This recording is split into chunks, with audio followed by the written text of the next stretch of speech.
Almarhum Haji Masfar Rashid adalah aktivis tiga zaman. Kepergiannya dikenang oleh sahabatnya berikut penuturan para sahabat dan rekan perjuangannya. Janganlah dulu, ambo kisah terakhir dulu. Jumat jam sebelum Jumat, ambo permisi kopi Jumat ke Ahmad Yangko almarhum, tapi tanpa komennya tidak jawab. Dan sudah itu waktu ambulanlah datang, awalnya mau dirawat ke rumah sakit, mau, tapi akhirnya menolak karena tidak berani untuk memaksa. Pokoknya mungkin ada perasaan. Inilah hari terakhir, dan itu penghabisan dulu atau bukan. Semoga mendapat tempat yang mulia di sisi. Amin ya Rabbal. Maaf lahir dan batin untuk kawan-kawan, saudara, sahabat, tolong didoakan dan dimaafkan kalau ada kesalahan. Terima kasih.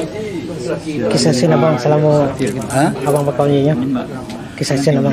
Abang pernah sama seminar PI di Bandung tahun 65 dan entah 65 atau 66, tapi 65 lah.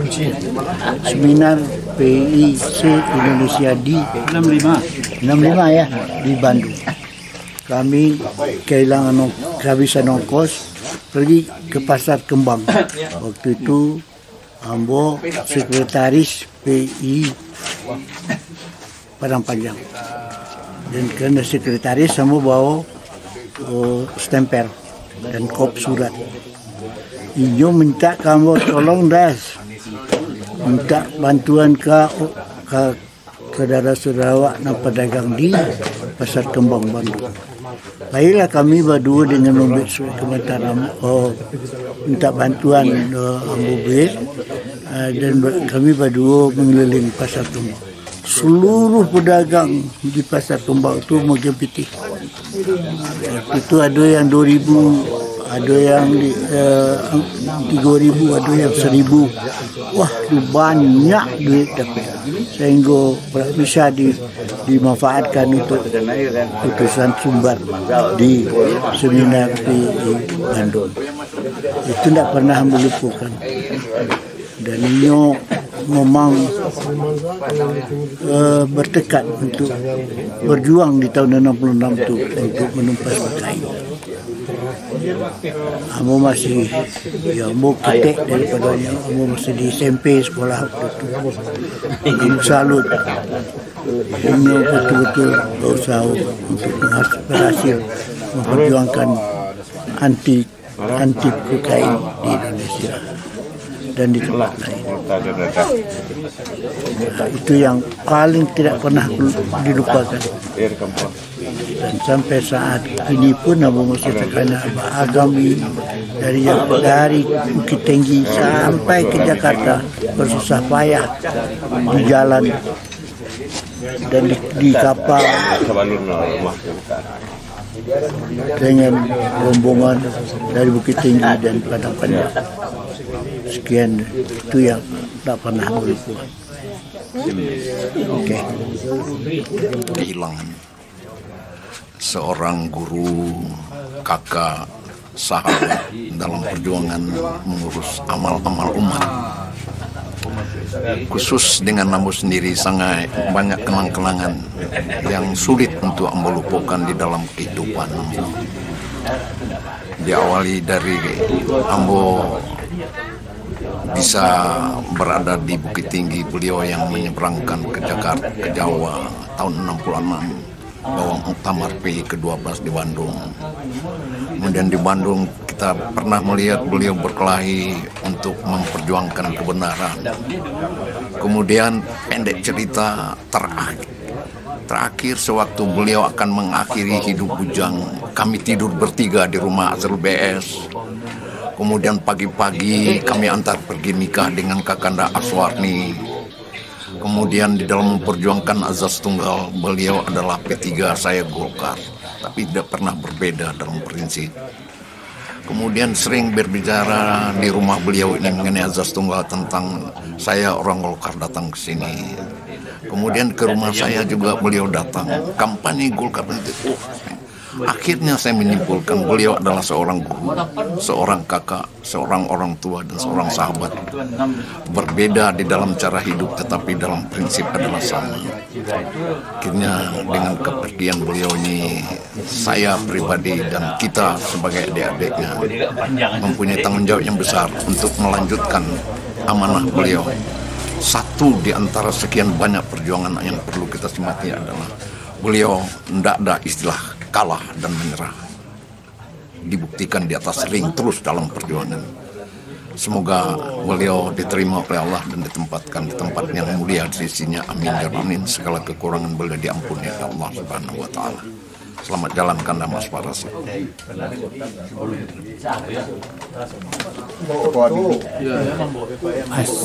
Mas Parasit sebagai tokoh dari mulai tahun 66 banyak berjuang untuk generasi-generasi muda. Beliau juga salah satu yang ikut mencarikan obat-obatan untuk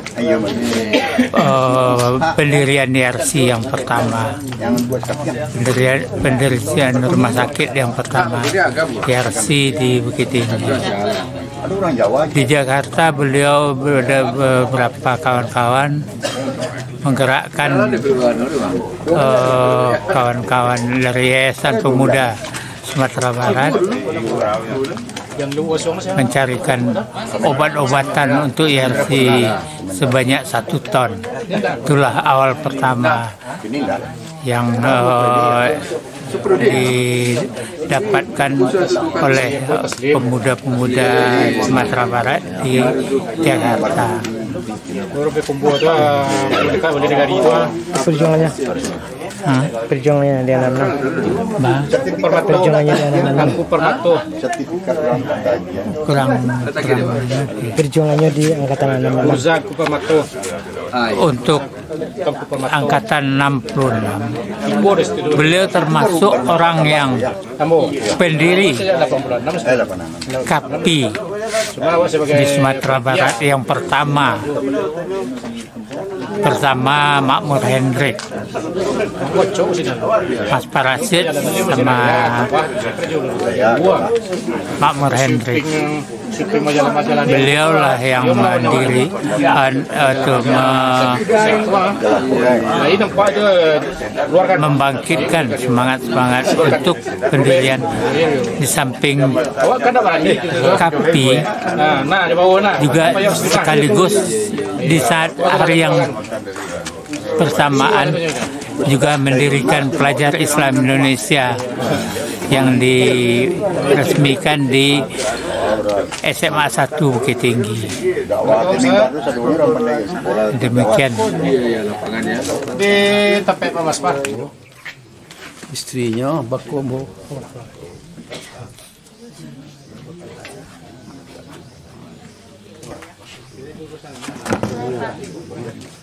Jadi ambo jadinya tidak pernah cacat hubungan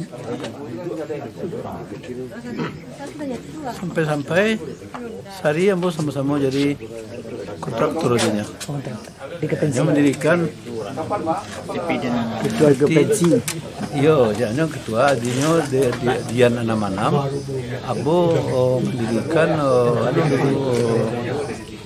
CV NADA, National Development Agency, agen pembangunan nasional. Jadi hapus saja yang di kerajuannya atau ambo kerajukan saling menolong kami. Ini baik.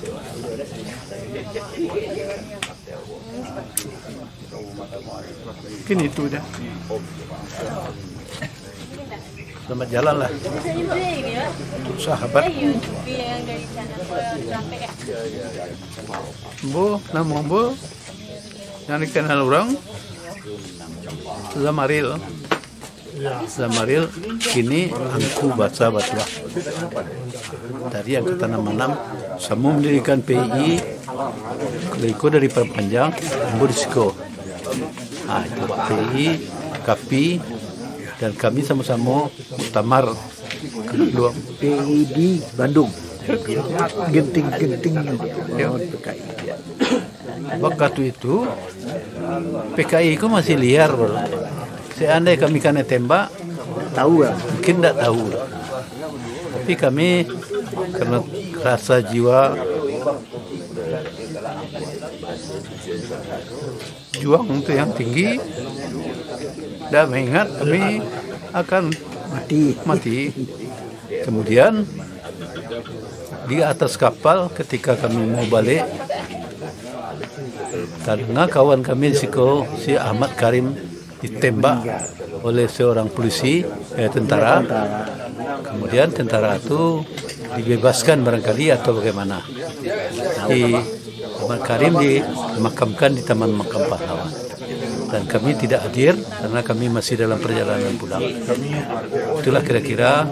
Kemudian tahun 2018 ya, didirikanlah monumen Angkatan 66 di dekat Taman Makam Pahlawan Bukit Tinggi yang dipekersai oleh Angkatan 66 Sesumbar dan didanai oleh Pemko Bukit Tinggi yang wali kotanya waktu itu Bapak Ismet Amziz. Ya. Itulah barangkali sedikit kenangan tentang Angkatan 66. Sampai sekarang rekan-rekan telah berangkat satu-satu, berangkat menghadap Yang Maha Pencipta. Selamat jalan, sahabatku. Assalamualaikum. Jadi terus Kesaksian udah tentang Mas ya, Parga. beliau adalah seorang tokoh ya yang dari mudanya sampai sekarang ya, masalah-masalah apa saja bidang sosial, politik ya, kemudian kemasyarakatan, beliau adalah tokoh yang betul-betul menjadi panutan oleh masyarakat. Tentu kita dengan kepergian beliau kita turut berduka cita, ya kan? Ya, mudah-mudahan ada tokoh-tokoh lain yang muncul setelah ini, ya seperti yang beliau sandang, ya dengan sebuah kepopularitasan beliau, ya kan? Ya, saya itu aja cuma ya kesan saya, ya kan? Yang lain-lain ya mudah-mudahan ada ke saya, itu aja.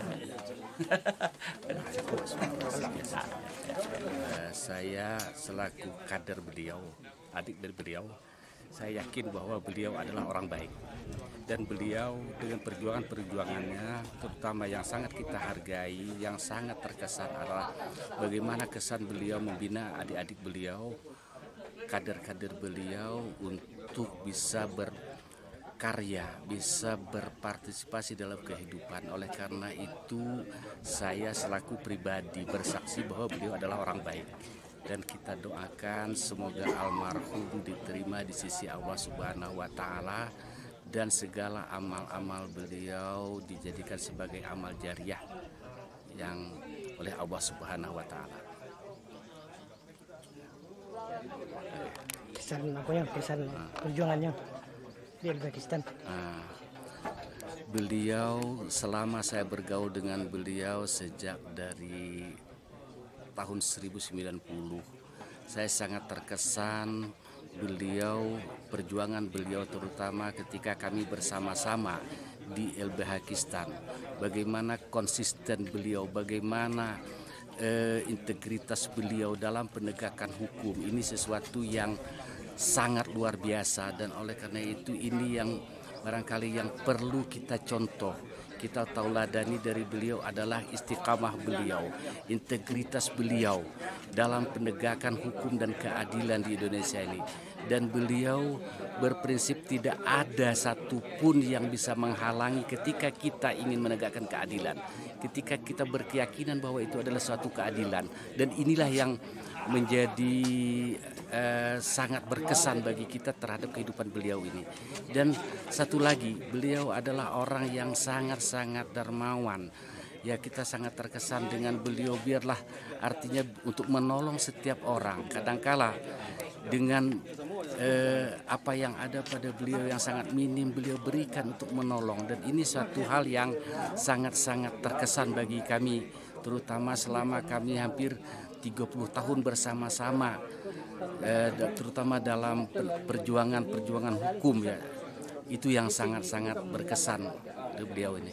Dan kita yakin bahwa semua apa yang beliau tanamkan, beliau laksanakan selama ini itu menjadi sebuah amal ibadah, dan kita yakin Allah Subhanahu wa taala akan menerima itu sebagai sebuah amal ibadah dan amal jariah bagi beliau. Mudah-mudahan ini yang akan melapangkan beliau di alam barzah atau di alam kubur nanti sampai di hari akhirat nanti. Itu kesan kami tentang beliau. Mas Parasit adalah seseorang yang banyak ditiru, dijadikan contoh, terutama dalam perbuatan, dalam pergaulan, dan intelektual. Dalam perbuatan, kita tahu beliau itu adalah sangat-sangat merah putih, asli dari Minangkabau, dan kebetulannya juga pemangku adat.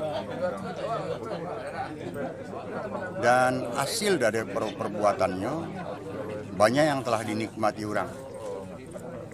Mungkin orang lupa, Alfamart tidak bisa masuk ke Sumatera Barat. Siloam, termasuk Immanuel, itu ada peranan orang-orang Surabaya itu di dalam itu. Jadi kalau ingin kita mencari contoh, mencari sosok seseorang yang berjuang namanya itu ketika penjajah Kolapai, iya Mas Par lah salah satunya yang kita kenal. Yang kedua, inyo pun bagi kami di dalam organisasi khusus pencak silat ya, inyo pernah menjadi ketua pertama di Satria Muda Indonesia di tahun 87 di kota Bukit Tinggi. Selama inyo jadi ketua, inyo mengadakan pengkaderan. Pesertanya tuh Sumbar Jambi. Jadi inyo tuh pemikir, intelektual, pemberani. Nah, apakah ke depan masih ada orang nan Surabaya itu? Nampaknya estafet itu perlu dikaji ulang oleh yang merasa jadi tokoh hari ini dan orang-orang yang banyak hadir di lapangan untuk memikirkan masa depan yang berkaitan dengan kepedulian kita terhadap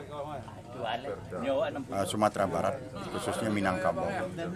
Aku rasa itu yang penting, karena kalau memang kita menganut filosofi patah tumbuh hilang baganti, tentunya judulnya estafet.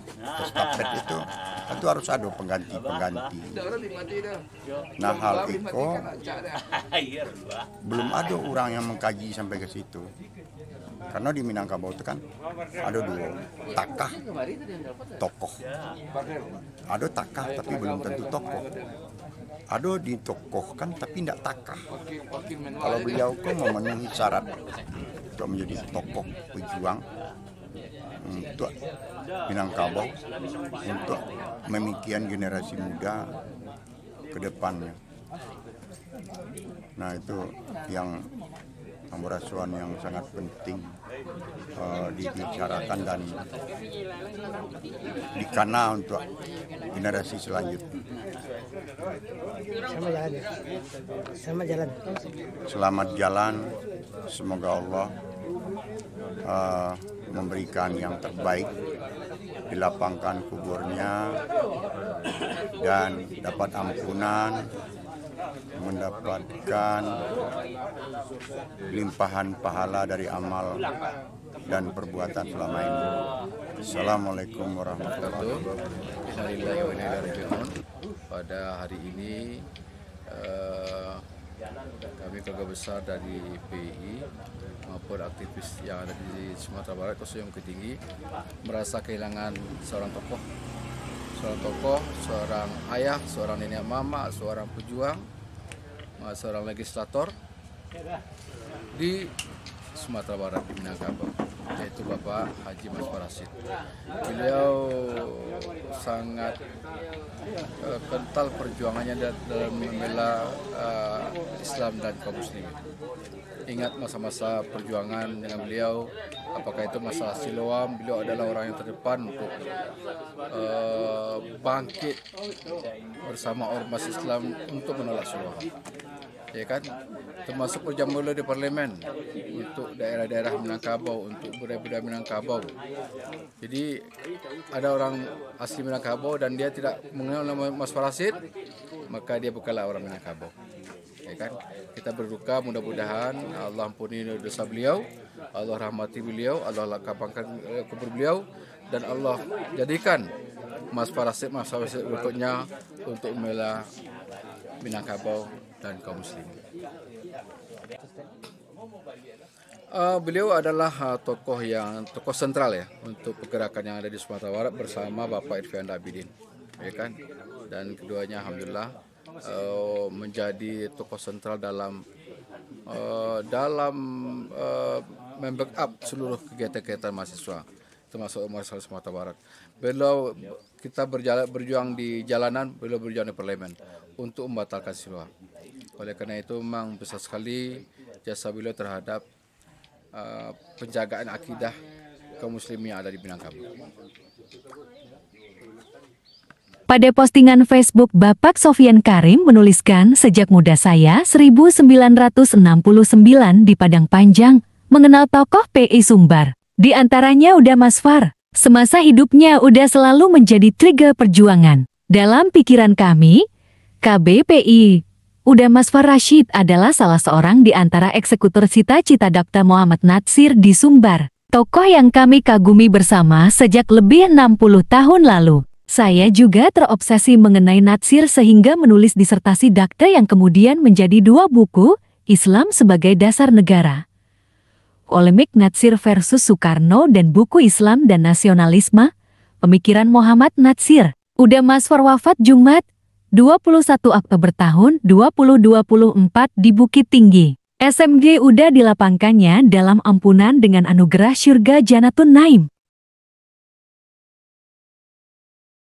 Profesor Dr. Saifullah S.M. menulis di WhatsApp grup PII Silaturahmi, Innalillahi wa inna ilaihi rojiun. Ikut merasakan duka yang dalam atas berpulangnya ke rahmatullah Uda senior mentor dalam perjuangan Haji MSP Rashid Aisyah pada Jumat kemarin. Semoga semangat dan kecintaan pada tegaknya keadilan dan kebenaran dan kesetiaan pada perjuangan yang telah beliau tanamkan pada generasi pelanjut diterima sebagai ibadah. Semoga seluruh amal soleh beliau dibalas berlipat ganda, dan seluruh dosa dan hilaf beliau diampuni oleh Sang Maha Pengampun, dan keluarga yang ditinggalkan dalam keadaan sabar. Amin.